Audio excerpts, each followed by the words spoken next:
Ксения, с победой коротко об игре. Была ли какая-то конкретная остановка или полностью играете от себя, учитывая соперника?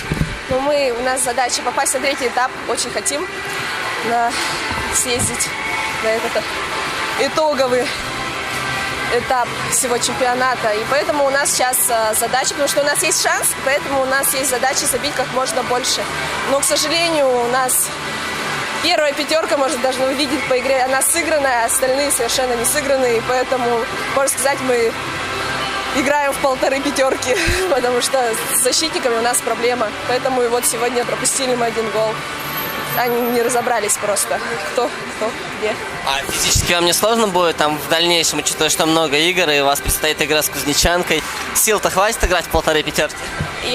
Я вот по себе ощущаю, что я только разбегиваюсь. Я считаю, что завтра уже будет намного больше сил, и ноги побегут, потому что после первую игру, когда мы сгрызли, нам просто не хватило физики. Первую тайм мы закончили. То есть мы первый забили, счет был 1-1. Потом в конце, буквально на последней минуте, мы пропустили второй. И уже когда третий забили, просто физически уже мы не потянули, они нас перебегали. Сегодня по форме у вас так неплохо было. То есть если бы, например, вы с Гризли играли чуть позже, то результат был другой бы. Мог бы быть. Может быть, не знаю, но понятное дело, кто сильнее, тот и побеждает. Мы, конечно, верили в то, что у нас может это получиться, что мы можем выиграть все команды. В принципе, мы бы и могли, если бы у нас было побольше, может, тренировок вместе. Ходило очень мало народу на тренировки, потому что у всех работа, у всех семьи, свои проблемы, и на тренировке мы просто не успевали. В сегодняшней игре вы все-таки долгое время Егорчанка относительно держалась. Вы на последних минутах периода разбивались третьего. За счет чего прибавили, как-то резко взвинтили. Вспомнили о разнице.